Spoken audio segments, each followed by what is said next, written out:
Good morning, students. Welcome to yet another video of History Chapter 2, Socialism in Europe and Russian Revolution. In the previous class, we learned about Russian Empire in 1914. Today, we will discuss about the 1905 Revolution, the First World War and the Russian Empire, and finally, we will discuss about the February Revolution in Petrograd. With no further ado, let's start today's class. First, we will be discussing with the 1905 revolution, a turbulent time. So here we will be discuss about the main reasons. What are the main reasons that made Russia internally weak? The first and the foremost reason is the autocratic rule in Russia. Russia was under the autocratic rule of Tsar Nicholas II. Tsar Nicholas II was an inefficient and corrupt ruler. The Tsar was not subject to parliament. It means the Tsar's rule was not as per the wish of the citizens in Russia. So in 1904, workers faced a lot of problems. So both of the liberals and the socials were against the dynastic rule that existed in Russia during that time. They worked with workers and peasants to demand a constitution. And they gained the support in Muslim dominated areas by the Jihadists. So Jihadist means they were the Muslim reformers within the Russian Empire. So these liberals and the socialists, they were supported in Muslim dominated areas by the Jihadists. They wanted modernized Islam to lead their societies. In 1904, the price of the essential good increased and real wages decreased by 20%. So this is the main problem the people in Russia faced during that time. Their salary was reduced to 20%, but the essential goods price increased. So now the situation is they are getting less wages, but the essential goods means the goods which we will use in our daily life. So the essential goods price increased and the real wages decreased by 20%. So thus the people was not able to cope up with their daily needs. And many of them were thrown out of their job. So what happened is the people, they decided to strike against the existing economic situation or else against the problems which they are facing at that time. So 110,000 workers were gathered at St. Petersburg and went on strike demanding reduction of the working hours and also an increase in the wages and better working conditions. So this shows us that how people were suffering during that time. So people suffered a lot that time. So that is why many people gathered at St. Petersburg and they decided to go ahead with this strike. So they have three demands, that is better reduction in working hours, increase in the wages and better working conditions. To satisfy these three demands, the people gathered at St. Petersburg and that they started a strike. Now let's see the next part, that is what happened. They decided to strike. What happened next? So a huge gathering, that is, as I said, 110,000 workers was headed by Father Gepen. Here you can see the image of Father Gepen. So under his leadership, 110,000 people, they marched towards the Winter Palace, Winter Palace is the official residence of Tsar. During the winter season, Tsar means the king. He used to stay in the Winter Palace.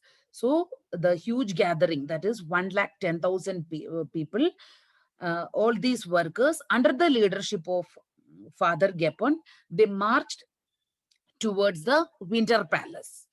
So as soon as Father and the other employees, the laborers, when they there, reached the Winter Palace, the Polaks and the Cossacks attacked them. Cossack means a member of a people of Ukraine and southern Russia, and they were noted for their horsemanship and military skills. So, as soon as father reached there with the huge crowd, the police and the Cossacks attacked them. In that attack, 100 people were killed and 300 people were wounded. So, this created a lot of anger in the people. This incident happened on Sunday.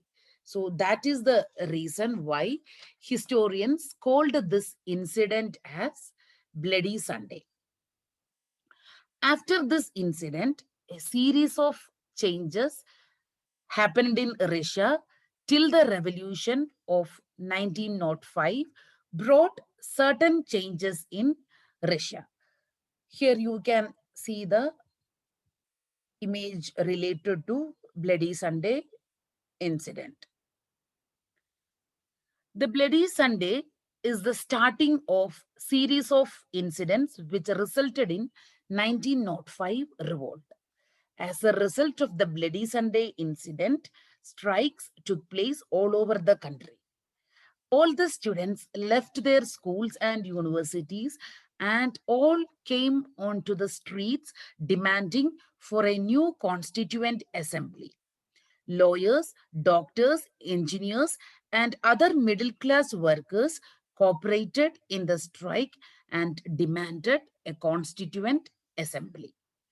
Thus, the Tsar agreed for the formation of the parliament. Thus, the parliament is formed in Russia, and the Russian parliament is known as Duma. Thus, the Duma was created. The dreams of the people turned into reality. The first Duma was elected, but the Tsar was not ready to accept any reductions in his power. Here, the Tsar means the emperor, the designation, the emperor of the king is known as the Tsar. So the first Duma was elected, but the king or the Tsar was not ready to accept any reductions in his power. He was not ready to come under the subject of parliament. So this again forced the Tsar to suspend the first Duma within 75 days. Then the second Duma was elected and second Duma was also suspended within 3 months. So this clearly shows us that the Tsar did not want any restrictions in his power. Later, the third Duma was also elected. He changed the voting laws and packed the third Duma with conservative politicians. It means only the conservatives can contest in the elections, and the liberals and the revolutionaries were left out even to participate in the elections. So the third Duma was filled with conservatives, and the speciality of these conservatives means these conservatives was in favor of Tsar. The conservatives wants to preserve the old traditions and customs. Thus, the dreams of the people went in vain. Now let's move on to the next slide explaining about the First World War and the Russian Empire. How Russia got involved in the First World War. The First World War was broke out between two European alliances. Here you can see in this map, the First World War was between the central power and central power on the one side, and on the other side we have France, Britain, and Russia. So the uh, central power, it consists of Germany, Austria, and Turkey. So the First World War, it was between two European alliances. So the First World War, it was between, in the one side, the central power, and the other side we have France, Britain, and Russia. So Germany, Austria, and Turkey, they were known as central powers. And on the other side, we have France, Britain, and Russia. So all the six countries have empire all around the world. So the war was not only concentrated in Europe, but it affected all over the world. That is why it is known as World War One. Because why it is known as World War One means, as I said, the World War One was mainly between these six countries, but these six countries have empire all over the world. So that is why. It was affected. This after effects of the World War One, it was not only just concentrated in Europe, but also it affected the entire world. So that is why it is known as World War One. In Russia, people saw it as a great victory to participate in World War One. Initially, Russians, they thought that the Russian peoples, they thought that it is a great victory to participate in World War One. Tsar used to consult Duma before he takes any decision, while people used to rally in favor of Tsar Nicholas II. So we learned that in the third Duma was filled with conservatives, and they were in favor of Tsar Nicholas II. So as the support became larger and larger, Tsar refused to take advice from any political party. He started neglecting the Duma. So what happened is, slowly, initially he got the support from the Duma, but so later what happened, he got a lot of support from the Duma. So later, as he get more and more support from the Duma, so what happened is, later Sir refused to take advice from any political party. So he started slowly and gradually, he started neglecting the Duma. So thus people doubt about the intention of the Tsar, and also they were shocked when he changed the name of St. Petersburg to Petrograd.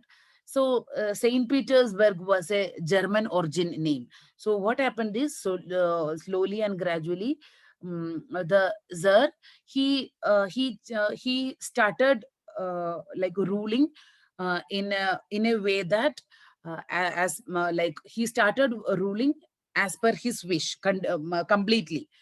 Initially he was asking the opinion of the members in the Duma, but slowly and gradually he started neglecting the Duma. So what happened is, the common people, they started suspecting the intention of the Tsar. And what there was one specific reason which is specifying in your textbook, that Tsar Nicholas II, he changed the name of the place.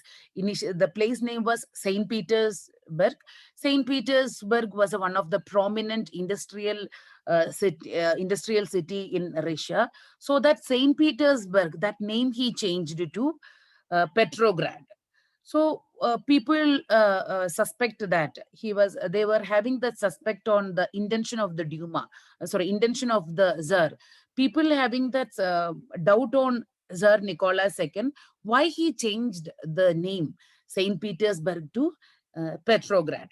So all these triggered the anger of the people, especially the army, to stand against Nicholas II. So what happened is all these incidents, changing the name of the St. Petersburg to Petrograd, and all the associated incidents that happened in Russia at that time, that triggered the anger of the people. So the army decided to stand against Nicholas II.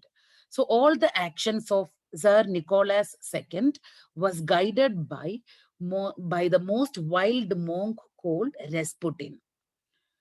So it means the actions, whatever Tsar Nicholas II was doing during that time, he was under the guidelines, or else he was taking opinion from the wild monk known as Rasputin. The Russian army in the World War One is known as steamroller.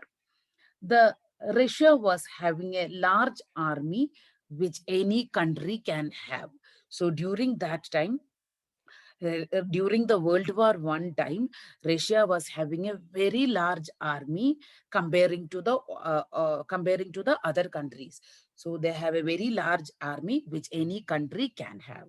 The Russian soldiers shifted the support from the Tsar to the revolutionaries. So slowly and gradually, the soldiers also were not happy with Tsar Nicholas II. So slowly they shifted their support. It means they are not giving support to Tsar Nicholas II. Slowly, the Russian soldiers, they shifted their support from Tsar to the revolutionaries. They started supporting the revolutionaries. The Tsarist lost their power in Russia. The king started to neglect the people and political parties, and he was forcing the army to fight for his personal interest and ideologies. So, what happened in World War One? How many people died? What was the result of this? So, when the Russians fought the World War One, there were two different regions they fought. So it was on the western and on the eastern front. On the western front, the near the France, they had a long trenches from where the soldiers used to be inside and fight the war. In the Eastern French, they fought battles from moving one place to another. As they were moving from one place to another, they leave all the casualties there itself and moved ahead. So the situation became worst. Even though they had a large army, Russia got defeated by Germany and Austria between 1914 and 1916. And the casualties figure rose up to 7 million people.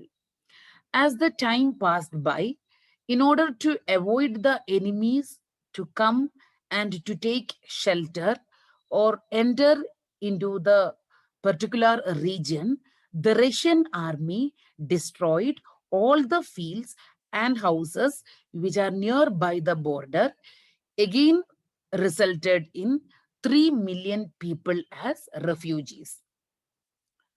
The soldiers were completely dissatisfied with this war. The Tsar still want to continue the war. The war also had a severe impact on industry. The railway lines began to break down from 1916, and the connectivity, they lost the connectivity also, because many of the factories what Russia own are are very less for the government, are more are private factories. Though private and government are there, the transportation passes through via Baltic Sea. As the Germans and the Austrians were victorious, they started to control the Baltic Sea. So the connectivity between the industries of Russia and the rest of the world got completely off. So there are no other alternatives. Soldiers are resisting to join the army, and food was supplied to the army in large quantities by grabbing which is available in the local market. People, those who are struggling to get the bread and the wheat flour, used to struggle, and sometimes they used to do strikes also, where the strikes also near to the local shops. By the winter of 1916, riots at bread shops were common. Now the next slide is explaining about the February Revolution in Petrograd. On the banks of River Neva in Russia, the capital of Petrograd was having two major divisions. On right side of River Neva, they had poor workers' quarters and factories. And on the left bank side of River Neva, the region of the it was the region of the novelty or else the fashionable streets could be seen, and the winter palace, the Duma, and the official buildings was there on the left bank of river Neva. On the right side of River Neva, they had the poor workers quarters was there in the right side, and plus factories are also there in the right side.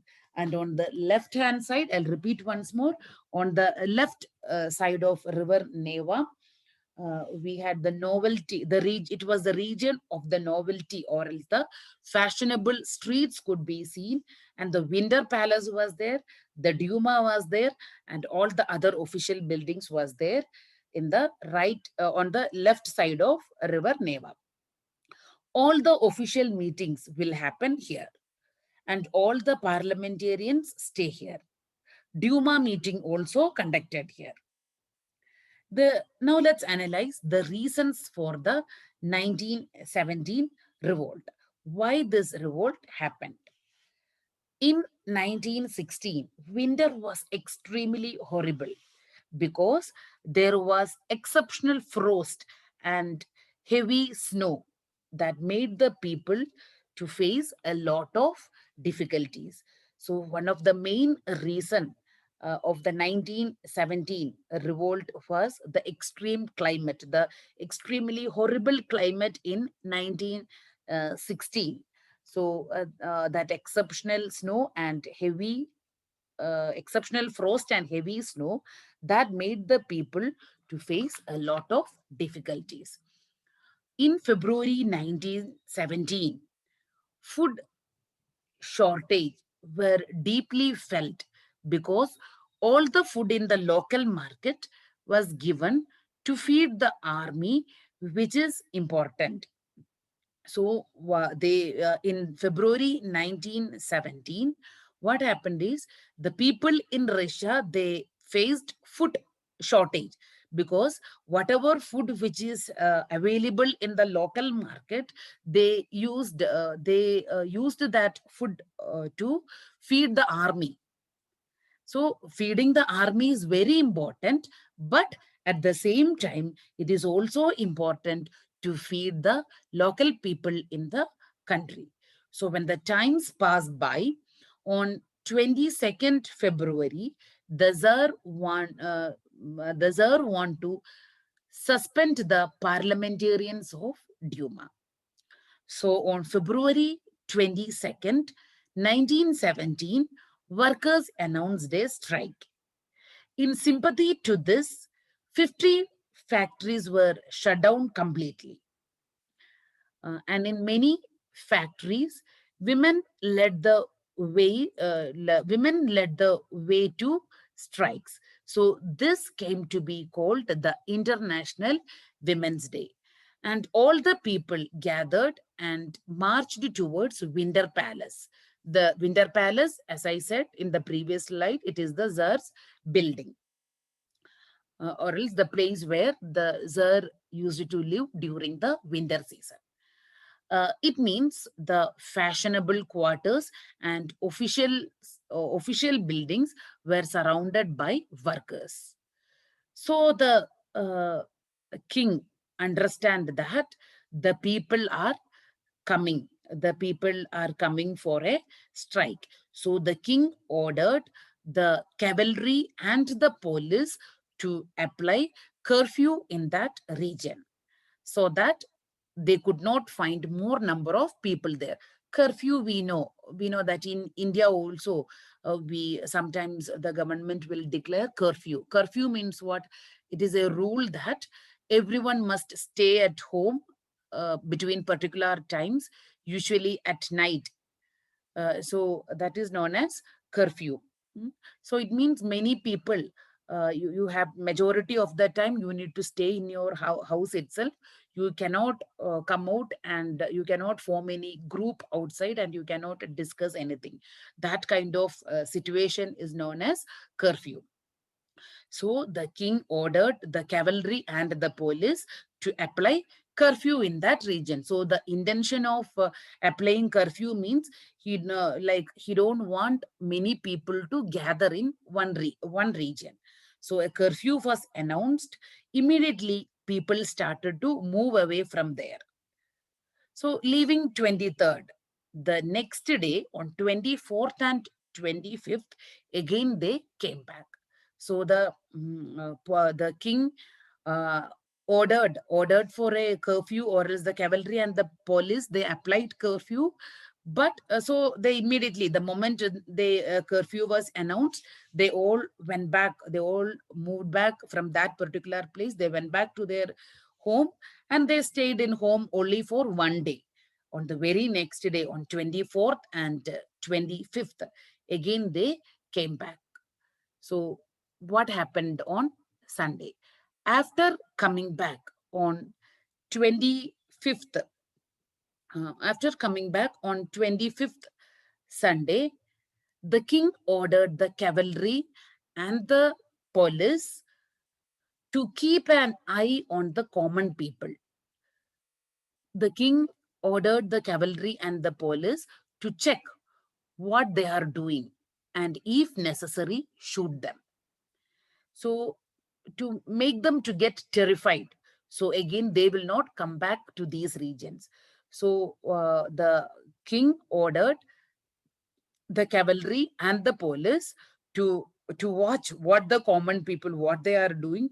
If they are doing something wrong, the king gave the permission to the police as well as cavalry to shoot the people, and to make them terrified.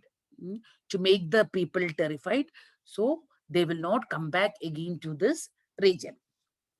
On 25th February, the government suspended the Duma as per the interest of the king. As I said, the king is the Tsar is totally against the wish of the citizens, or else he was not ready to accept a parliament form of government. And we already learned that first and the second Duma is already suspended now. And on 25th February, as per the interest of the king, the government suspended even the third Duma also. So it means from this it is very clear that the king do not want any control, or else he don't want to listen to any advices. So that is the reason why the for the third time the Duma suspended. The third Duma also suspended, or else the Duma suspended for the third time. So the politicians started spreading the message what is happening in Duma. Why the Duma was suspended? Because the king was not ready to accept any changes or advices. So after suspending the Duma, what happened is the politicians they spoke against this measure of suspending the Duma. They started spreading the message, what the reason. They started spreading the reason behind the suspension of the Duma. Similar way, the demonstrators returned back on 26th and 27th, and they started to enter into the police stations and destroy it. In the process of destroying them, the Russian army or the police and cavalry played a vital role. An officer in the regiment was killed by the order of the Tsar. So the entire cavalry refused to shoot the demonstrators at any point of time, because their own officers were targeted and killed. So that day evening, the people gathered together and they raised the slogans. So here now what happened is, uh, the king had given the permission to kill the common people if they see anything wrong. So what happened is, an officer an officer in the regiment was killed. Regiment means a permanent unit of army is known as regiment. An officer in the regiment was killed. It means as per the order of the Tsar. One among the soldier, one among their soldier was killed. So in order to show their protest against the Tsar, or else what happened to their own officer.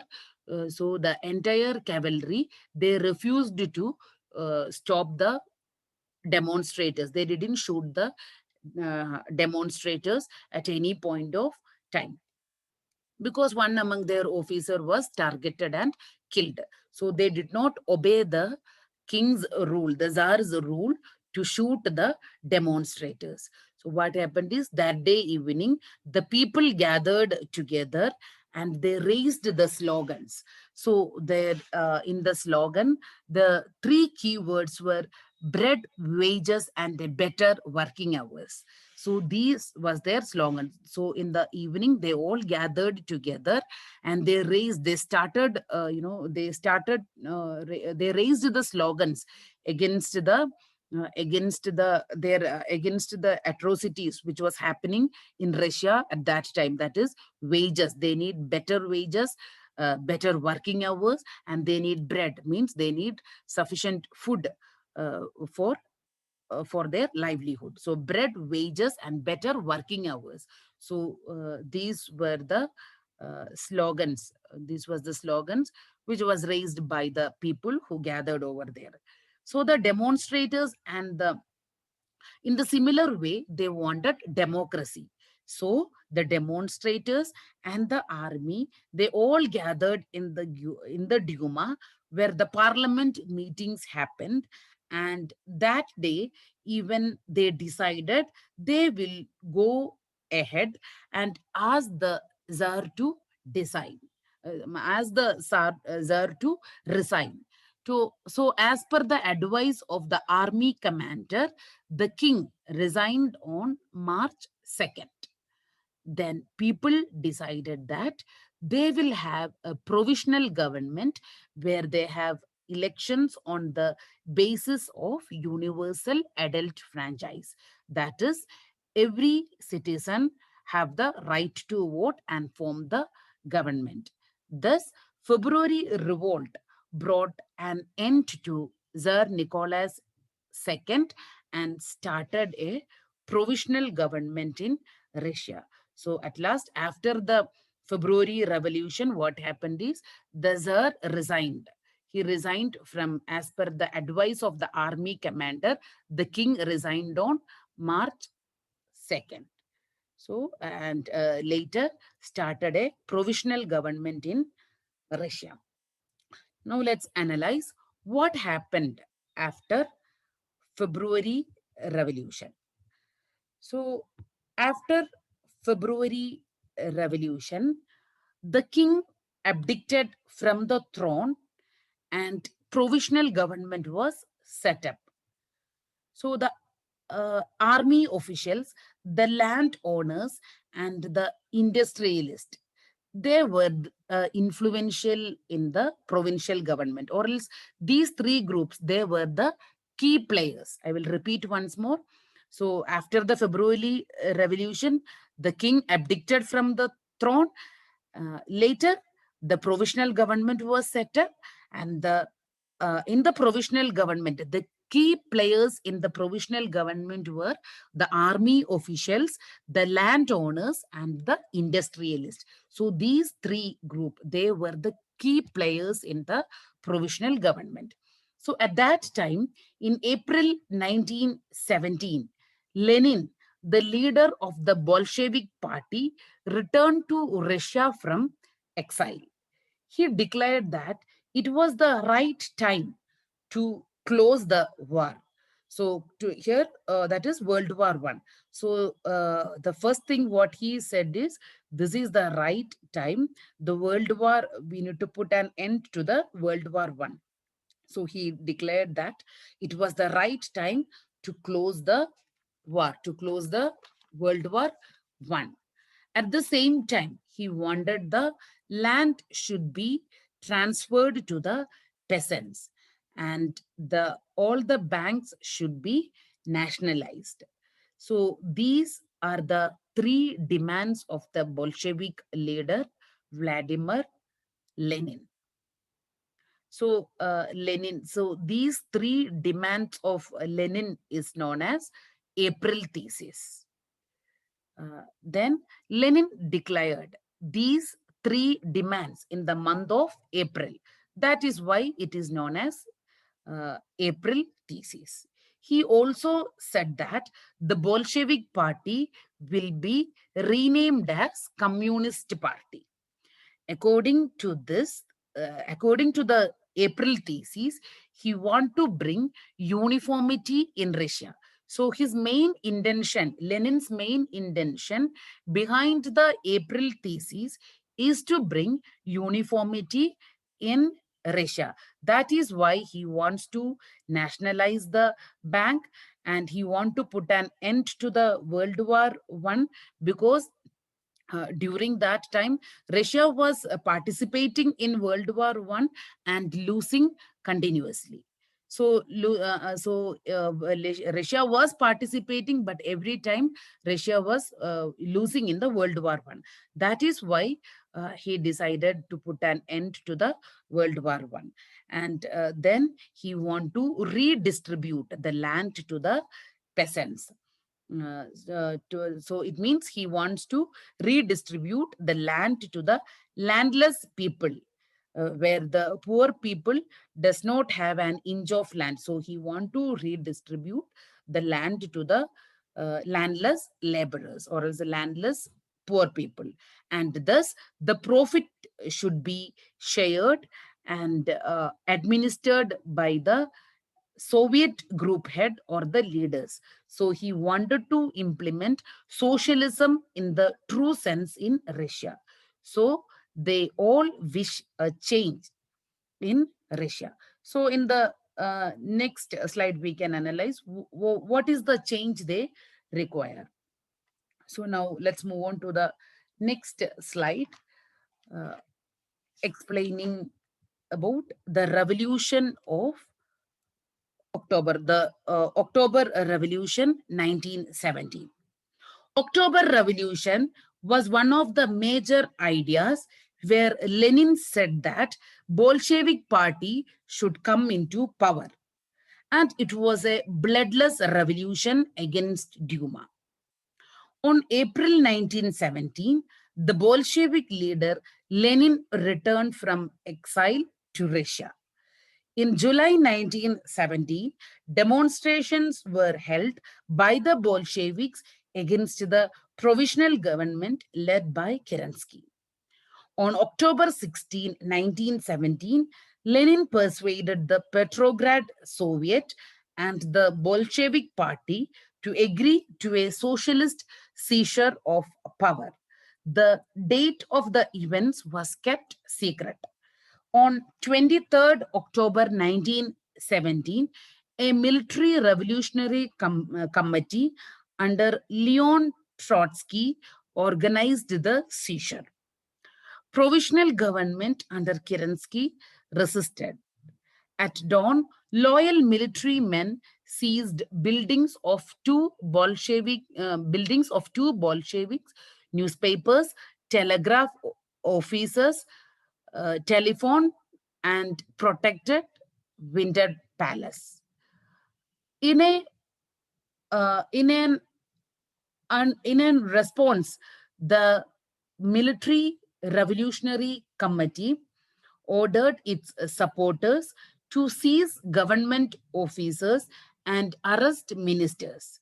The seizure was complete within a day. The Navy, the ship Aurora, shelled the Winter Palace, played a significant role in the assault of Winter Palace. Kerensky, however, escaped. At a meeting of the All Russian Congress of Soviets in Petrograd, the majority approved the Bolshevik action. Uprising took place in the cities. Uprising means a riot. Riots took place in other cities. There was heavy fighting, especially in Moscow. But by December 1917, the Bolsheviks controlled the Moscow and the Petrograd area. The Bolshevik Party was renamed as the Russian Communist Party. In November 1917, in the election conducted to the Constituent Assembly, the Bolsheviks failed to gain the majority support. Lenin dismissed the assembly and assumed leadership. The immediate effect of the October Revolution was the power passed into the hands of Bolsheviks under the leadership of Lenin, and, and the establishment of the world's first communist regime. So, by this, we concluded the subtopic, the February Revolution in Petrograd. Thank you, students. Have a good day ahead.